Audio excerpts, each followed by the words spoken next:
Holidays-nale, adu namma GT Holidays da. GT Holidays, South India's #1 travel brand. You know you are special when you're with GT Holidays. ஆதன் தமிழ் நேயர்கள் அனைவருக்கும் அன்பு வணக்கங்கள். கனவுல கூட இப்படி ஒரு வாழ்க்கையை ஒரு மனிதன் வாழவே முடியாது என்கின்ற வாழ்க்கையை வாழ்ந்தவர்தான் நம்முடைய புரட்சி கலைஞர், மாபெரும் மனிதன், மாவீரன் விஜயகாந்த் ஐயா அவர்கள். இன்றைக்கு ஓராண்டுகள் ஆகின்றது. அவரை பற்றி அவரோடு இருந்த அநேகர் பேசி வருகின்றார்கள். அவரோட மிக நெருக்கமாக அவருக்கு ஒரு சகோதரனாக இருந்த, இன்றைக்கு ஒரு இயக்குனர் மட்டுமல்லாமல் ஒரு நடிகராகவும் இருக்கக்கூடிய நம்முடைய செந்தில்நாதன் ஐயா நம்மிடையே இணைந்திருக்கின்றார். வணக்கம் சார். வணக்கம் சார். கடந்த ஆண்டு ஒரு பாடல் தொடர்ந்து ஒலித்து கொண்டே இருந்தது. அது உங்களுக்கும் அறிந்த ஒரு பாடல். எல்லா இடத்துலையும் திரும்புகிற திசை எங்கும் ஒலித்த அந்த பாடல் உங்கள் படத்தில் இடம்பெற்ற பாடல் தான் பூந்தோட்ட காவல்காரன். நீங்கள் தான் அதை பற்றி பேசணும். கேப்டன் என்கின்ற மாமனிதன் ஓராண்டு நம்மை விட்டு சென்றிருக்கின்றார். வருத்தத்தை எப்படி சொல்கிறதெல்லாம் தெரியாது. பட் அவர் இருக்கும்போதே அவர் இறந்த அந்த பூந்தோட்ட காவல்காரன் அந்த இதை அந்த நான் படமாக்கியிருந்த அந்த விதத்தை அவர் பார்த்துட்டு அதுக்கான பாட்டையும் அவர் கேட்டு அப்படியே உட்காந்துட்டார். ஆனால் அந்த பாட்டு தான் பின்னாடி அவருடைய இறந்தப்போ வரும்னு யாருமே நினச்சி பார்க்காத ஒன்று. அவர் அது தேவி ஸ்ரீதேவியில் தான் அந்த படம் பிரிவு போட்டோன்னே உட்காந்துருந்தார். உட்காந்து பார்த்துட்டு அப்படியே ஒரு மாதிரி கண்கலங்கி உட்காந்துட்டார். உட்காந்தோடனே ராவுத்தர் வந்தார். சரி முடிஞ்சிடுச்சு படம் போகலாம் அப்படின்னாரு. இல்லை ஒரு நிமிஷம் விடு அப்படின்னாரு. சொல்லிவிட்டு அந்த ஒரு நிமிஷம் அப்படியே இருந்தார். அப்புறம் தான் எல்லாருமே அப்படியே அவரே பார்த்துட்டு இருந்தோம். அதுக்கப்புறம் கண்ணீரை அடக்கிக்கிட்டு வருது கண்ணீர் அவருக்கு. ஆனால் அதை அடக்கிக்கிட்டு எழுந்த உடனே எல்லாரும் என்ன நினச்சாங்கன்னா, வேண்டாம் அந்த காட்சியை எடுத்துட சொல்லலாம் அப்படின்றதுக்கு தான் ராவுத்தர் பேசினார். விஜய் ரொம்ப மனசு வருத்தமாக இருக்குது, ரொம்ப உனக்கு இதுவாக இருக்குதுன்னா, கஷ்டமாக இருக்குதுன்னா வேண்டாம்ப்பா அதை எடுத்துடலாம். சாகிறதுக்கு முன்னாடி அவங்க 2 பேரும் இது பண்ணாங்க, மாலையை மாற்றினாங்க, அதோடு முடிச்சிடலாம் படத்தை. வேண்டாம் அதுக்கப்புறம்லாம் நீங்கள் இது பண்ணுறதெல்லாம் வேண்டாம், கட் பண்ணிடலாம் எடிட்டிங்கில் போயிட்டு அப்படின்னாரு. அப்புறம் தான் அவர் இல்லை என்ன ஃபீல் பண்ணி ஒரு கதையை பண்ணி ஒரு டைரக்டர் இது இப்படி இருந்தால் தான் நல்லாயிருக்கும் அப்படின்னு எடுத்துருக்குறாரு. அதை போய் நம்ம சிதைச்சா நல்லா இருக்காது. அது இல்லாமல் எனக்கே இவ்வளோ ஃபீலிங் இருக்கு, இதை ஏன் ஆடியன்ஸ், அதை தான் நான் ஒரு நிமிஷம் யோசனை பண்ணேன். அப்போ இதை ஆடியன்ஸால் தாங்கிக்க முடியுமா? அப்படி தாங்கிக்க முடியாமல் அழுதாங்க, அப்படியே உட்காந்துட்டாங்கன்னா பெரிய ஹிட்டாச்சு இந்த படம் அப்படின்னு அப்போ கணிச்சார்.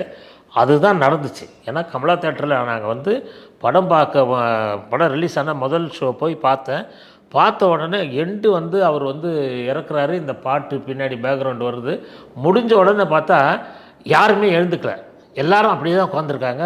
தேட்டரில் மணி அடிக்கிறாங்க, எல்லாம் வெளியே போகணுன்னு லைட்டெல்லாம் போட்டுட்டாங்க. அதுக்கப்புறம் மெதுவாக தான் எழுந்து எல்லார் மனசுலேயும் ஒரு விதமான ஒரு சின்ன வலியோடு தான் எல்லாருமே வெளியே போனாங்க. அதை கண்கூட அப்படியே பார்த்துட்டு வந்தால் இவர்கிட்ட சொன்னேன், விஜயகாந்த் சார் இந்த மாதிரிப்பா தேட்டர்லாம் இப்படி தான் இருக்குது அப்படின்னு. என்னை முதல் நாள் என்ன பண்ணாருன்னா, செந்தில் வண்டி எடுத்துக்கிட்டு நீங்கள் ஃபுல்லாகவே எவ்வளோ தூரம் போக முடியுமோ அவ்வளோ தூரம் போய்ட்டு ஒரு 2-3 நாள் ஆனால் கூட பரவாயில்ல, எல்லா ஊர்லேயும் எல்லா தேட்டர்லையும் போய் பாருங்கன்னாரு. நான் காலையில் கிளம்பி ஒரு தேட்டராக பார்த்துக்கிட்டே போனேன். ஈவினிங்காக நைட் ஆகிடுச்சு. நான் திருச்சி போகும்போது திருச்சி தான் போய் இது பண்ணிவிட்டு அதுக்கப்புறம் என்னுடைய மாமனார் கடலூரில் அங்கே வந்துட்டேன். அங்கேருந்து நான் ஒரு நிமிஷமாக அவருக்கு ஃபோன் பண்ணி, அப்போ செல்லு கிடையாது, லேண்ட்லைனில் ஃபோன் பண்ணி விஜயகாந்துக்கு சொல்லிக்கிட்டே இருந்தேன், இந்த மாதிரிப்பா இங்கே இப்படி இருக்குது, அங்கே அப்படி இருக்குது. ஆனால் ஏகப்பட்ட கூட்டம், பயங்கர க்ரௌடு, இப்படி இதனால் ஏன் எந்த விதமான இதுவும் இல்லாமல் அப்படி க்ரௌடு வருது, அது என்னன்னே புரியல அப்படின்னு. அதான் என்னன்னே தெரிலப்பா, இவ்வளோ பெரிய ஹிட்டு, இவ்வளோ பெரிய ஒரு மாசை க்ரியேட் பண்ணியிருக்க அந்த படம்னா ஒரு மாதிரி வித்தியாசமாக அவருடைய அது வரைக்கும் வந்த படங்கள்லே அவருடைய கெட்டப்பு, அவருடைய அந்த விக்கு, அவருடைய அந்த ஸ்டைலு, நடை எல்லாமே டோட்டலாகவே ஒரு மாற்றம் அதில் தெரிஞ்சுது. அது எதனால், ஏன், எப்படிலாம் ஸ்டார்டிங் அந்த மூவி தான் சொல்லலாம்ல சார். ஆமாம், காவல்காரன் தான் அந்த மூவி தான் ஸ்டார்டிங், ஒரு ட்ரெண்ட் செட் மாதிரி மாறுது. ஆமாம், அப்படி மாறின ஒரு படம் அதுக்கப்புறம் கூட எவ்வளோ படம்லாம் இது பண்ணார். பட் இந்த இதை இது வரவே இல்லை, இது ஒன்று தான் அப்படின்ற மாதிரி ஆகிடுச்சு. Classical hit. ஆமாம், பெரிய ஹிட்டு. 175 நாள் படம் ஓடுது, பிச்சு எடுக்குது படம். எல்லா ஊர்லேயும் அவ்வளோ கலெக்ஷனு, அப்படி ஒரு மாயை மாதிரி இருந்தது அது. அதுக்கப்புறம் தான் அவர் வந்து, ஆனால் அதுக்கப்புறம் எத்தனையோ படங்கள் நானும் அவரும் பண்ணுறதுக்கான முயற்சிகள்லாம் வந்தோம். அது என்னென்னா, அந்த படமுடைய வெற்றி வந்து எல்லா தயாரிப்பாளர்களுடைய மனசுலேயும் வந்து இதுவானதுனால பெரிய பெரிய படம்லாம் கமிட் ஆகிடுச்சு. ஏவிஎம், சத்யா மூவிஸு, பூர்ணச்சந்திர ராவ் அப்படின்னு நிறைய படங்கள் கமிட்டாக நேரம் டேட்டு எதுவுமே இல்லாமல் நாங்கள் அடுத்து பண்ணாமல் விட்டோம். அதுதான் ஒரே ஒரு குறை இப்போ வரைக்கும். ஆனால் அவருடைய தயாரிப்பில் 2 படம் பண்ணேன். ஆவதும் பின்னாலே அழிவதும் பின்னாலே, ஆசை தம்பி, அதெல்லாம் பண்ணிகிட்டே இருந்தேன். உளவுத்துறை பண்ணேன். அதெல்லாம் வந்து அவருடைய தயாரிப்பில் போயிட்டே தான். எங்களுடைய ஃப்ரெண்ட்ஷிப் வந்து கடைசி வரைக்கும் அப்படியே தான் இருந்தது. தினம் பார்க்குறது, பேசுகிறது, அதே அந்த இதிலே தான் இருக்கும். என்னமோ அவருடைய நேர காலங்கள் அவர் வந்து நடுவில் என்னமோ அந்த அரசியலுக்கு போயா எதனால் என்னன்னு தெரியல. ஆனால் அரசியல் போயும் நல்லா ஜெயிச்சு எதிர்கட்சி தலைவர்களாக வந்தார். அதுக்கப்புறம் அவருடைய உடல்நிலையுடைய இது. அவர் அந்த படத்தில் ஒரு வயதானவருடைய தோற்றம் தான் இருக்கும். அது அப்போ வந்து அவருடைய சின்ன வயசு தான். அப்போ அந்த தோற்றத்துக்கு எப்படி சார் ஒத்துக்கிட்டாரு? இல்லை, என்னென்னா கதைப்படி அது வந்து ஒரு ஒரு ஃப்ளாஷ்பேக்கில் ஒரு எங்கெல்லாம் காட்டியிருக்கோம். ஆமாம், ஃப்ளாஷ்பேக்கில் அப்படி இருக்கும்போது அப்படி ஒருத்தன் வாழ்ந்து அதுக்கப்புறம் வந்து குழந்தை வந்து பிறக்க முடியாமல் போய் தான் வந்து அவருடைய மாமனார் அடித்து மலேசியா சார் அதை அடித்து குழந்தை கலைஞ்சி அந்த அம்மா குழந்தை இல்லாமல் அவரும் இந்த நாட்டையே வேண்டாம், இந்த இதுவே வேண்டாம், இந்த இந்த ஊர், இந்த சமுதாயம், இந்த இவங்க எதுவுமே வேணாம், நம்ம தனியாக போய் ஒரு காட்டில் போய் நிம்மதியாக வாழணும் அப்படின்னு தான் காட்டில் போய் ஒரு பெரிய ஒரு வீடு அவராகவே ஒரு கட்டிக்கிட்டு அந்த காட்டில் தன்னுடைய மனைவியோடு மட்டும் இருந்தார். அப்படிப்பட்ட ஒருத்தர்கிட்ட வந்து ஒரு 2 குழந்தைங்க வந்துச்சு, 2 பசங்க வந்துச்சுன்னும் போது தான் சரி, அப்போ அதுக்கான ஒரு மெச்சூரிட்டி வேணுமே, எங்கே இருந்து சேர்த்து வைக்கிறதுன்றது வந்து ஒரு நல்லா இருக்காது, ஒரு மெச்சூரிட்டி வேணும். கொஞ்சம் வயதானவராக இருந்தால் வயதானவர் அப்படி சேர்த்து வச்சார். அப்படின்னும் போது அவருடைய வாழ்க்கையில் தனக்கு வந்து தனக்கு கல்யாணத்தை வந்து யாரும் சேர்த்து வைக்க ஆள் இல்லை, தான் வந்து தானே கல்யாணம் பண்ணோம், நம்மளே வந்து ஒரு ஒரு ஒரு நாள் பார்த்து, நட்சத்திரம் பார்த்து, ஒரு தேதி பார்த்து, பெரியவங்க ஆசீர்வாதம் இதெல்லாம் இல்லாமல் கல்யாணம் ஆனதுனால தான் நமக்கு வந்து குழந்தை பிறக்கல. அதனால் நம்மக்கிட்ட வந்து இந்த குழந்தைங்கள பெற்றவங்க ஆசீர்வாதத்தோட நல்ல நாள் பார்த்து எல்லாரும் ஊராருடைய ஆசீர்வாதத்தோடு இந்த கல்யாணம் நடக்கணும்னு ஆசைப்பட்ட ஒரு கேரக்டர். அதனால தான் அந்த வயதான தோற்றம் வந்துச்சு. அந்த அவங்களுக்கும் ராதிகா மேடத்துக்கும் அந்த வயதான தோற்றம் வந்தது இந்த மெச்சூரிட்டிக்காக தான் வயதான தோற்றத்தை கொண்டு வந்து தான் பண்ணது. அது இவ்வளோ பெரிய தாக்கத்தை உண்டாக்கும், இவ்வளோ பெரிய ஒரு மாசம் உண்டாக்கும். அந்த வயதான கட்டத்தில் நீங்கள் சொன்ன மாதிரி அப்போ வந்து வயது குறைவு தான், ஆனால் அந்த வயதான தோற்றத்தில் நடிக்கணும் போது அதை கொண்டு வந்தார் பாருங்கள், அந்த வயதான தோற்றத்தை கொண்டு வந்தாருங்கன்னா அதுதான் ஹைலைட் ஆகுது. காண கருங்குயிலே அந்த பாடல் எப்படி சார் எடுத்தீங்க? அவ்வளோ பெரிய க்ரௌடு, ஒரு மலை கிட்ட வச்சு எடுத்திருப்பீங்க, நல்ல ஒரு இது எப்படி இருந்தது சார் அந்த அனுபவம்? என்ன தெரியுமா சார், ஃபஸ்ட்டு டே வந்து ஜனவரி 1 தான் முதல்ல ஆரம்பிக்கணும்னு ஃபஸ்ட்டு பிளான் பண்ணோம். ஏன் அப்படின்னா அதுக்கு முன்னாடி நிறைய ஜனவரி 1 வந்து விஜயகாந்த் வந்து எங்கள் கூட தான் இருப்பார். நான் வந்து டைரக்டர் எஸ் ஏ சந்திரசேகரோட அசிஸ்டண்ட்டு. நானே சொல்லுவேன், நாங்கள் டிசம்பர் ஆனோடனே நான் சொல்லுவேன், என்ன சார் ஜனவரி வருது, 1ஆம் தேதி விஜயகாந்த் வச்சு ஆரம்பிக்கணுமே அப்படின்னா, எப்போ ஆரம்பிக்கணும்னா எப்படிப்பா போய் இப்போ தேதி இருக்கணுமாப்பா, டேட் இருக்கணும். இல்லை நம்ம கேட்டால் ஒரு 2 நாள் வந்துடுவார், நான் போய் பேசுகிறேன் அவர்கிட்ட அப்படின்னு போய் பேசுவேன். பேசி இந்த மாதிரிப்பா ஜனவரி 1, 2 நம்ம பண்ணலாம்ப்பா அப்படின்னா, ஜனவரி 1, 2 அவங்ககிட்ட இருக்குது இவங்ககிட்ட இருக்குன்னாரு, அதெல்லாம் வேணாப்பா, அதெல்லாம் விட்டுருங்க, நம்ம போய்டுவோம் இங்கே எஸ் ஏ சந்திரசேகர் அவரோட போய் அங்கே போய் ஜனவரி 1, 2 மட்டும் நடிப்போம். உடனே அதுக்கான ஒரு கதை ரெடி பண்ணுவோம், ஒரு சாட்சி, ஒரு வெற்றி, ஒரு வீட்டுக்கு ஒரு கண்ணைக்கு, ஏதோ ஒரு மாதிரி கதை ரெடி பண்ணிவிட்டு கரெக்டாக அந்த 2 நாள் மட்டும் இவரை வச்சு எடுத்துருவோம். இதே பழக்கம் எனக்கு இருந்ததுனால என்னுடைய முதல் படமும் நான் வந்து ஜனவரி 1 தான் அவரை வச்சு ஆரம்பிக்கணும் அப்படின்னு முடிவு பண்ணியிருந்தேன். அதே மாதிரி அவர்கிட்டையும் சொன்னேன், இதுதான் நம்ம ஜனவரி 1 நம்ம கிட்ட தான் நீங்கள் இருக்கணும் அப்படின்னோடனே சரிப்பா அப்படின்னாரு. ஜனவரி 1 தான் ஆரம்பிக்கணும்னு சொல்லி கரெக்டாக நாங்கள் பிளான் பண்ணி 30ஆம் தேதி டிசம்பர் 30 கிளம்பிட்டோம். கிளம்பி கோபிச்செட்டிப்பாளையம் போயிட்டோம். Vijayan sir, Radhika madam, unit எல்லாமே, கேமராமேன் எல்லாமே போயிட்டோம். போய் அங்கே போய் எல்லாமே லொக்கேஷன்லாம் பார்த்துட்டு பண்ணிகிட்டே ஜனவரி 1 ஆரம்பித்தோம். கோயிலில் தான் ஃபஸ்ட்டு ஆரம்பித்தோம். 2 பேருக்கும் கல்யாணம், ராதிகாவுக்கும் விஜயகாந்துக்கும் கல்யாணம், மாலை மாற்றிக்கிறாங்க. இவருடைய பேக்ரவுண்டு வந்து இவர் கிறிஸ்டின்றதுனால அந்த சர்ச் பேக்ரவுண்டில் எடுத்திருப்போம் இவர் ஷாட்டெல்லாம், அவங்க ஷாட்டெல்லாம் இந்துஸ் கோயில் பேக்ரவுண்டில் எடுத்திருப்போம். இப்படி அப்போவே அப்படிலாம் கொஞ்சம் ஒரு மாதிரி யோசனை பண்ணி பண்ணோம். செட்டுக்கு வரணும், பொள்ளாச்சிக்கு வரணும். ஆழியார் டேம் மேலே தான் அந்த செட்டு போட்டிருக்கு, வரணும். நம்ம புரட்சி தலைவர் எம்ஜிஆர் வந்து இறந்ததுனால அந்த செட்டு ஒர்க்கெல்லாம் பாதிச்சிருச்சு. ஏன்னா எல்லா வண்டியும் கட்டைங்க வந்த வண்டி, அந்த வண்டி, இந்த வண்டி, ஆர்ட் டைரக்டர் டிபார்ட்மெண்ட் வண்டி எல்லாம் அங்கங்கே நின்றுடுச்சு. நின்று 2 நாளுக்கு அப்புறம் தான் வண்டியே கிளம்பிச்சு. அவருடைய இறந்து மறுநாள் தான் கொஞ்சம் டிராஃபிக்கெல்லாம் கிளியர் ஆச்சு. கிளியர் ஆகி அப்போ தான் மலை மேலே அந்த வண்டிங்கெல்லாம் போனதுனால செட்டு ரெடி ஆகிறதுக்கு லேட் ஆகிடுச்சு. ஆனால் இப்போ செட்டு ரெடி ஆகலை, என்ன பண்ணலாம் அப்படின்னும் போது தான் எனக்கு யோசனை வந்தது, இந்த கான கருங்கோயிலே அங்கேயே பக்கத்துலேயே எடுத்துக்கலாம்.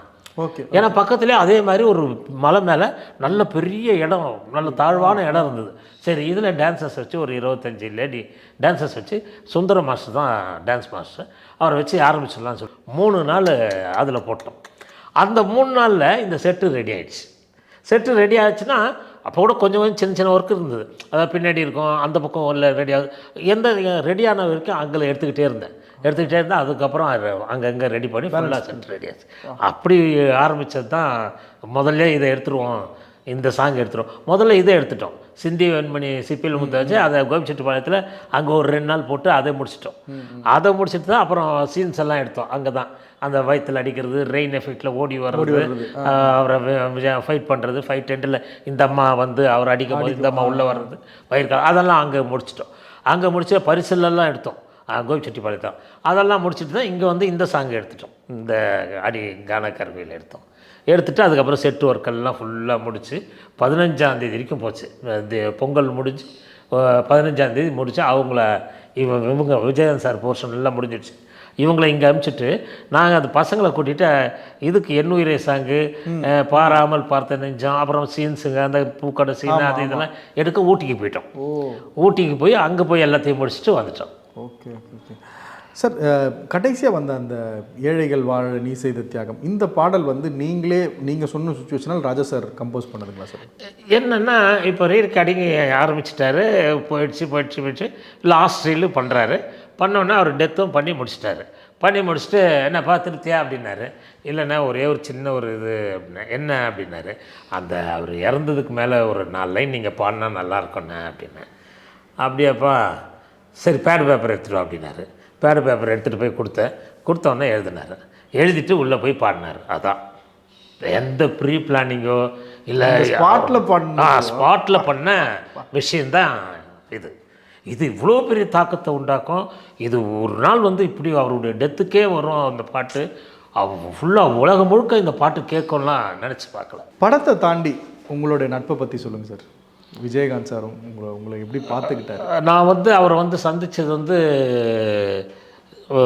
அதாவது அங்கே ஊர்லேருந்து மதுரையிலேருந்து இங்கே வந்து அப்படியே படங்கள் இந்த தூரத்திட்டி அது எதுன்னு பண்ணிக்கிட்டு இருக்கும்போது சட்டமன்றத்துக்கு முன்னாடி அப்போது தான் அவரை முதல்ல பார்க்குறேன். ஒரு ஜாவாவில் தான் வருவார். அப்போ விஜயராஜ் பேராக தான் சொல்லுவார். அப்படியே அப்போ இருந்து அப்படியே பழகுவோம். அது நம்பர் 14 ராஜாபாதர் ஸ்ட்ரீட்டு, டி நகர், அங்கே தான் தங்கியிருப்பார். அவரும் ராவுத்தரும் அங்கே தங்கியிருப்பாங்க. ராவுத்தர் வந்தது வந்து மெட்ராஸுக்கு வந்தது கதை எழுதி கதாசிரியர் ஆகணும்னு வந்தார். இவர் நடிகர் ஆகணும்னு, இப்படி 2 பேரும் அங்கே இருந்தாங்க. அதில் வந்து போவேன் வருவேன். என்னன்னே தெரியாது அவருக்கும், என்ன பெரிய ஹீரோவாக போகிறோன்னு அவருக்கும் தெரியாது. நம்மளும் வந்து டைரக்டராக போகிறோன்னு தெரியாது. நான் சந்திரசேகர் சார்ட்ட அசிஸ்டன்ட் டைரக்டராக இருந்தது. அதில் ஒரு என்னன்னா, டைரக்டர் வந்து பெரும்பாலும் விஜயகாந்த் படம் தான் அவர் பண்ணது. அதனால் அதில் வேறு நாங்கள் டைலாக் சொல்லித்தரது, போகிறது வர்றது, இப்படியே இருப்போம். ஷூட்டிங் முடிஞ்சோன்னே ராஜாபாதர் ஸ்ட்ரீட்டுக்கு நான் போயிடுவேன். அங்கே போய் நாங்கள் அரட்டை அடிப்போம். இப்படியே எங்களுடைய பழக்கம் அப்படியே வந்துக்கிட்டே இருந்தது. ஒரு கட்டம் வரும்போது பூந்தோட்ட காவல்காரனுக்கெல்லாம் முன்னாடி இவரே ஒரு இது சொன்னார். என்னென்னா, செந்தில் யாராவது டைரக்டராக போட்டிங்கன்னா நான் கால்ஷி தருவேன், நான் படம் பண்ணுவேன் அப்படின்னு. அப்போது இதை கேட்டு ஜாக்பாட் சீனிவாசன்லாம் வந்தார். வந்து பண்ணோன்னாங்க. அப்புறம் அவங்க கண்டிஷன், இவருடைய கண்டிஷன் இதெல்லாம் கொஞ்சம் ஒத்து வராமல் போனதான் வேண்டவே வேணாம், என் சொந்த படமே நானே உங்களுக்கு பண்ணுறேன் அப்படின்னு. அப்புறம் நீங்கள் ஒரு கேள்வி கேட்கலாம், ஏன் உங்களுக்கு அந்த கட்டாயம்? எவ்வளவோ உதவி இயக்குனர், ஆயிரக்கணக்கான உதவி இயக்குனரும் பார்த்துருக்காரு. அவ்வளோ பேரை தாண்டி உங்களை வச்சு தான் முதல்ல சொந்த படம் எடுக்கணும் அப்படின்னு நினைக்கிறாரு. அவருடைய கன்சல் அதுக்கு முன்னாடி வரைக்கும் எந்த அசிஸ்டன்ட் டைரக்டருக்கும் வாய்ப்பு கொடுக்கல. முதல்ல கொடுத்தது உங்களுக்கு ஏன் கொடுத்தாருன்னு ஒரு கேள்வி வரும். அதுக்கு முன்னாடி சாட்சின்னு ஒரு படம் தான் இவருக்கு வந்து ரீலைஃப். ஆமாம், அதுக்கு முன்னாடி நிறைய தோல்வி கொடுத்து இண்டஸ்ட்ரியிலேருந்து விலக்கி வச்ச மாதிரி இவரை தள்ளி வச்சுட்டாங்க. ஒரு 1.5-2 வருஷம் இவர் வெறும் அந்த ராஜாபாத ஸ்ட்ரீட்டில் பேசாமல் உட்காந்துக்கிட்டு சீட்டாடிட்டு ராதா ரவி, பாகை சந்திரசேகர், எஸ் சந்திரன் சார் இவங்கெல்லாம் போவாங்க. அவங்க ஷூட்டிங் முடித்து போனோன்னே உட்காருவார், பேசுவார். இப்படியே தான் இருந்தாரே தவிர அவருக்கு வாய்ப்புகளே இல்லாமல் போயிடுச்சு. சினிமான்றதே இல்லை அப்படின்ற ஒரு நிலைமைக்கு வந்திருந்தார். அப்போ தான் வந்து சந்திரசேகர் சாரும் நானும் மேட் மேக்ஸ் போய் பார்த்தோம் ஆனந்த் தேட்டரில். பார்த்த உடனே எங்களுக்கு படம் பிடிச்சது. ரொம்ப நல்லா இருக்கு செந்தில், இது அப்படியே தமிழில் பண்ணால் நல்லா இருக்குமே அப்படின்னாரு. உடனே நாங்கள் 2 பேருமே PS வீரப்பா சார் வீட்டுக்கு போகணும். போய் உட்காந்து ஒரு ஒன்லைன் ரெடி பண்ணோம். ரெடி பண்ணிவிட்டு ஒரு ஃபுல் கதை ரெடி ஆகிடுச்சு.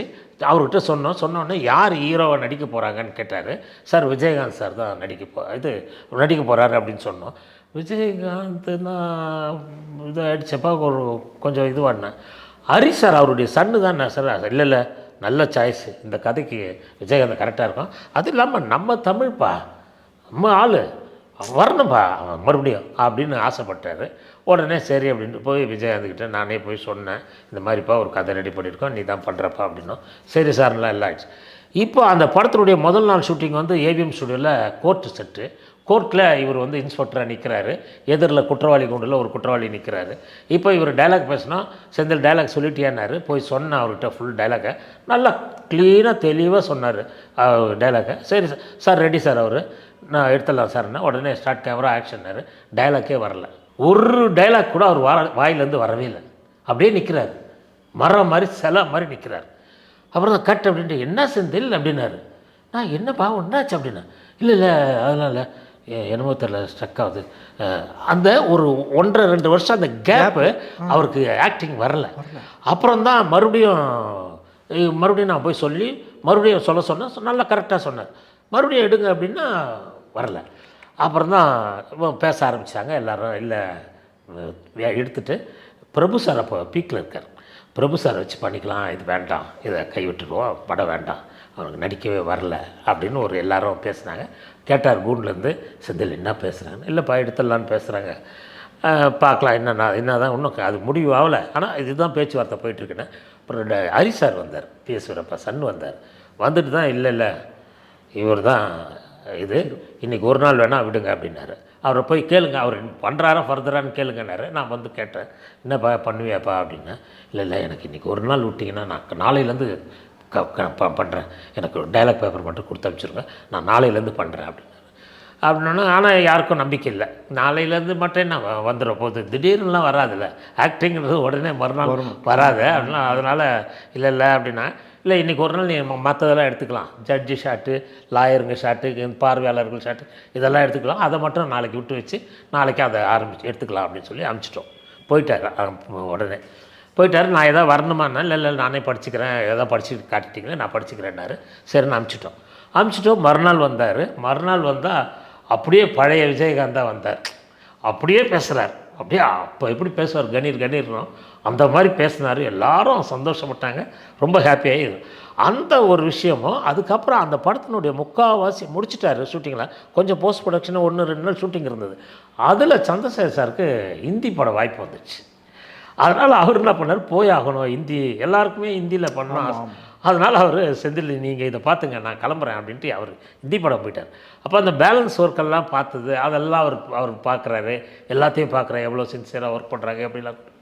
அதுக்கப்புறம் அவுட்புட்டை பார்க்குறாங்க. ஃபஸ்ட் காப்பி ரெடி ஆகி காப்பியை பார்த்தா மிரண்டு போயிட்டாங்க. டைரக்டர் வந்து கரெக்டாக ரிலீஸ் அன்றைக்கி வர்றார். அந்த படம் ரிலீஸ் அன்றைக்கி, சாட்சி ரிலீஸ் அன்றைக்கி வர்றார். வந்து செந்தில் வாங்க போய் படம் பார்க்கலாம் அப்படின்னாரு. படம் போய் பார்க்குறோம். எனக்கு கொஞ்சம் பயம், ஏதாவது தவறு பண்ணி எடிட்டிங்கில் ஏதாவது சோதிப்பு, ஏதாவது சீனை ஏதாவது ஷார்ட் கீட்டு மாதிரி ஏதோ திட்டு போகிறாரோ அப்படின்னு அந்த பயத்துலேயே நான் இருக்கேன். நாங்கள் ஒரு பக்கம் உட்காந்துருக்கோம், நானும் சோபா மேடம், சந்திரசேகர் சார் 3 பேரும் ஒரு இதில் உட்காந்துருக்கோம். அதே பக்கத்தில் விஜயகாந்த், ராவுத்தர் அவங்க ஃப்ரெண்டெல்லாம் உட்காந்துருக்காங்க. அங்கே படம் போனால் படம் சூப்பராக போயிட்டுருக்கு, எல்லோரும் என்ஜாய் பண்ணுறாங்க, டைரக்டரும் என்ஜாய் பண்ணுறாரு. நான் அவர் முகத்தை தான் பார்க்குறேன், டைரக்டர் முகத்தை தான், படமே பார்க்கல. பார்த்தா டைரக்டரும் என்ஜாய் பண்ணார். சூப்பராக இன்டர்வல் வந்தது.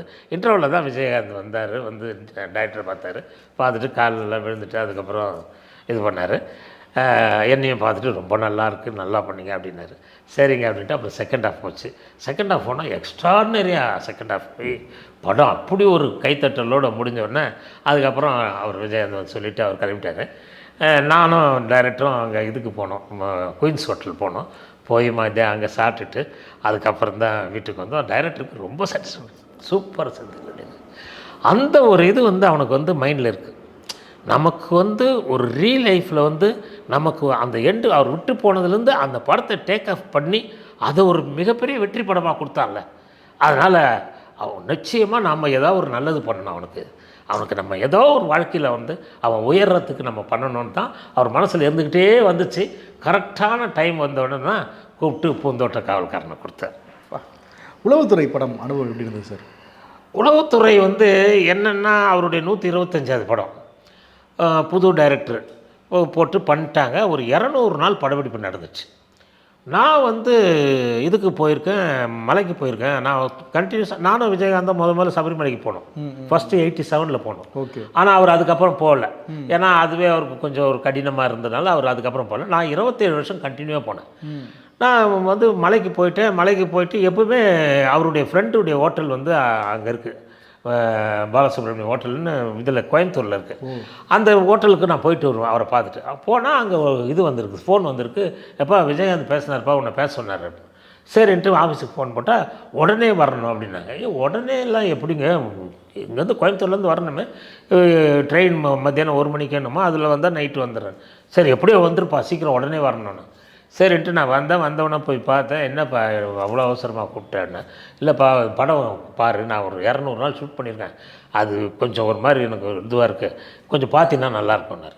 சரின்னு படம் போட்டு 200 ரோல் ரஷ்ஷு பார்க்கணுன்னா பார்த்துங்க எவ்வளோ நேரம் ஆகணும். அதான் சாப்பாடெல்லாம் உள்ளே கொடுத்துட்டாங்க, அதுக்கெல்லாம் அரேஞ்ச் பண்ணிட்டார் அவர் விஜயகாந்த்.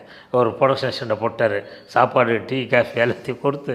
அந்த நவீன் ஹோட்டலில் தேட்டர் இருக்குது, விஜய் நிர்மலா அவங்களாம் தேட்டர் இருக்குது. அதில் தான், ஏன்னா பர்சனலாக பார்க்கணும், ரஷ் பார்க்குறோம் அப்படின்ட்டு அதில் தான் பார்த்துட்டு என்ன அதில் குறை இருக்குது, என்ன விஷயம், அது என்ன பண்ணால் நல்லாயிருக்கும் அப்படின்னு எல்லாம் முடிவு பண்ணி அப்புறமா முடிஞ்சோடனே இங்கே போனேன் ராவுத்தர் ஃபிலிம்ஸில். என்னன்னாரு, ஏதோ சில தவறுகள்லாம் நடந்துச்சு சார், அதை எதுவும் இது பண்ணாதீங்க. ஏன்னா அவனும் ஏதோ ஒரு கனவில் தான் வந்திருப்பாங்க. எல்லாருமே ஒரு பெரிய கனவு, ஒரு பெரிய லட்சியம். அவங்க வீட்டில் சொல்லியிருப்பாங்க, சொந்தக்காரங்கிட்ட சொல்லியிருப்பாங்க, நான் விஜயகாந்த் படம் பண்ணுறேன் அப்படின்லாம் எல்லாமே இருக்கும். அதனால் அதில் எந்த விதமான டிஸ்டர்பன்ஸும் வேணாம். பேரில் கூட என் பேர் போடணும், அது நம்ம நிறைய நல்ல பேரெல்லாம் வாங்கிட்டோம். அதனால் அதெல்லாம் இது வேணாம். இதை கொஞ்சம் கரெக்ட் பண்ணி இதுக்கு ஒரு 10 நாள் ரூமை போடுவோம். நம்ம பாம்புரோவில் உட்காந்து கனகேஷன் பொண்ணு, அப்புறம் செல்வமணி தம்பி புவன், இது மாதிரி ஒரு 2-3 பேரை கூட வச்சு டிஸ்கஸ் பண்ணி இது என்ன கதை மூலக்கதை பாலானது. அந்த பாலானதை கூப்பிட்டு நீ என்ன சொன்ன, அந்த சொன்னதுக்கு என்ன ஸ்க்ரீன் ப்ளே வந்திருக்குது அப்படின்றத வச்சு ஒரு மாதிரி இது பண்ணி கரெக்ட் பண்ணி படம் பண்ணி ரிலீஸ் ஆகி ஒரு நல்ல ஒரு டிஃப்ரெண்ட்டான, அதுவும் ஒரு ஒரு ஆழ்கடலில் விஷயம்லாம் நல்லா, அதெல்லாம் ஃபாரினில் போய் பண்ணிட்டு வந்தேன். அவருடைய கடைசியாக எப்போ சார் பார்த்தீங்க? நான் அதான் இந்த உடம்பெல்லாம் முடியாமல் ரொம்ப இதுவாக இருந்தார். அந்த பர்த்டேக்கு போனோன்னே அவருக்கு அதாவது பார்த்து யோசிக்கிறார். அப்படியே ரொம்ப நேரம் யோசிக்கிறார். ஒரு 10 நிமிஷம் 15 நிமிஷம் ஆகிடுச்சு. கையை பிடிச்சிட்டு அப்படியே இது பண்ணிட்டு அப்புறம் தான் செந்தில் அப்படின்னாரு. சொல்லிவிட்டு சொல்கிறாரு, நமக்கு அழுகையாக வருது, கஷ்டமாக இருக்குது. அவரை எப்படிலாம் பார்த்தோம், அவரை மாதிரி இவ்வளோ பெருசாக இருக்கும், தொடகிடலாம், கையெல்லாம், ஆம்சலாம், ஒரு அடி அடித்தாலும் தலைய முடியாது யாராலையும்.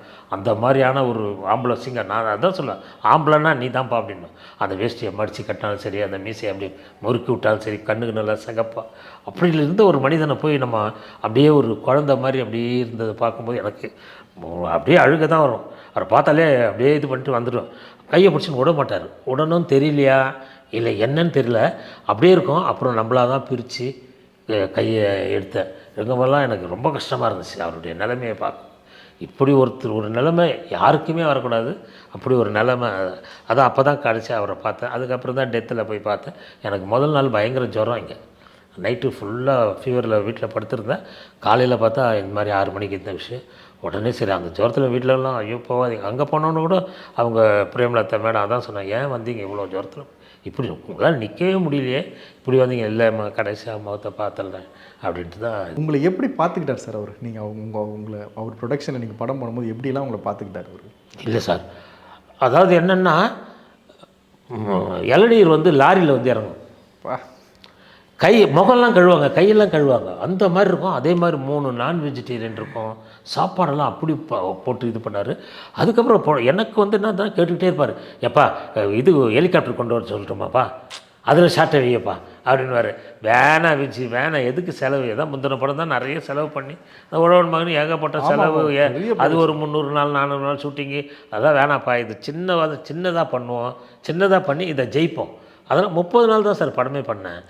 அந்த படமே சாங்கு ஃபைட் எல்லாம் சேர்த்து 30 நாள் முதல்ல சொல்லி தான் ஆரம்பித்தேன். போன படம் மாதிரி உனக்கு அந்த கசப்பான அனுபவமே உன் முகமே சுளிக்காத அளவுக்கு இந்த படத்தை நான் முடிச்சு கொடுக்குறேன் அப்படின்னு தான் குடித்தேன். கடைசி வரைக்கும் சிரிச்சுட்டு தான் இருந்தார். அதுக்கப்புறம் சாங்குக்கெல்லாம் கூட ஃபாரின் போகலாம்ப்பா அப்படின்னாரு. ஃபாரினில் போய் பண்ணலான்னு, வேண்டவே வேண்டாம், இங்கேயே பண்ணலாம் போதும் அப்படின்னு தான் இங்கேயே தான் பண்ணது. எந்த செலவும் இருக்காது, பெரிய செலவே இருக்காது, செலவே இல்லாமல் அழகாக படிக்கும் சார். படம் நல்ல ப்ராஃபிட், நல்ல ப்ராஃபிட். அதில் என்னெல்லாம் அதனால தான் சார் படம் எடுக்க மாட்டேன்னார் சார். இந்த படத்தோடு நிறுத்திக்கலான்னார். ப்ரொடக்ஷன் போதும், செந்திலுக்கு ஒரு வாக்கு கொடுத்தோம் படம் பண்ணுறேன்னு. அதனால் இந்த படத்தோடு நம்ம நிறுத்திக்கிட்டு நம்ம பார்த்து ஏதோ நடிக்கிறோம், ஏதோ சம்பாதிக்கிறோம், அதில் நம்ம சாப்பிட்டு நம்ம வாழ்க்கையை ஓட்டினா போதும்ப்பா, இனிமேல் ப்ரொடக்ஷன் வேண்டாம், போதும் நமக்கு அந்த ஒரு படம் அனுபவம் நமக்கு போதும், வேண்டாம் அப்படின்னாரு. அப்புறம் இதை மட்டும் பண்ணிவிட்டு இதோட முடிச்சுடுவோம்ப்பா அப்படின்னாரு. இதுக்கப்புறம் 54 படம் எடுத்துருக்கிறார். அதுக்கெல்லாம் காரணம் இந்த பூந்தோட்ட காவல்காரன். அதுக்கப்புறம் வந்து செல்வமணி ஆகட்டும், யார் வந்தாங்களோ அதுக்கப்புறம்லாம் அவ்வளோ பேருமே வந்து எனக்கு தான் நன்றி சொல்லணும். கண்டிப்பாக அந்த அளவுக்கு இந்த படத்தினுடைய வெற்றி வந்து ஷார்ட் டைமில் மிக பிரம்மாண்டமான படம். அண்டு அவருடைய திருமணம் நீங்கள் அட்டன் பண்ணியிருந்தீங்களா சார்? ஆமாம் சார், மதுரையில் ஒரு ட்ரெயினே விட்டார். இங்கேருந்து ஒரு ட்ரெயினே போச்சு. எல்லாரும் அந்த ட்ரெயினில் ஏறிக்கிட்டு எல்லா ஊரில் ஒரே சாப்பாடு அது இதுன்னு உள்ளே இருந்தது. எல்லாம் சாப்பிட்டுக்கிட்டே ஜாலியாக என்ஜாய் பண்ணி தான் போனோம். நான் வந்து இவருக்கு ஒரு மோதிரம், அந்த அம்மாவுக்கு ஒரு மோதிரம் ப்ரெசென்ட் பண்ணிவிட்டு கிளம்பி வந்துட்டேன். ஏன்னா எனக்கு அப்போ வந்து அந்த கல்யாணத்தப்போ எனக்கு கையில் 10 படம் இருக்குது. இங்கே ஷூட்டிங் கேன்சல் பண்ணிட்டு போனேன், பெரிய எடுத்து பிள்ளைன்னு நினைக்கிறேன், அர்ஜுன் ஹீரோ. அந்த படத்தை வந்து ஷூட்டிங்கை இது பண்ணிவிட்டு நிப்பாட்டிட்டு போயிட்டு ஓடியாந்து மறுபடியும் ஆரம்பித்தேன். ரொம்ப நன்றி சார். நிறைய விஷயங்கள் கேப்டன் பற்றி நீங்கள் பேசணுன்னா இன்னும் பேசிக்கிட்டே போவீங்கப்பா, நிறைய. நன்றி. தேங்க்ஸ்.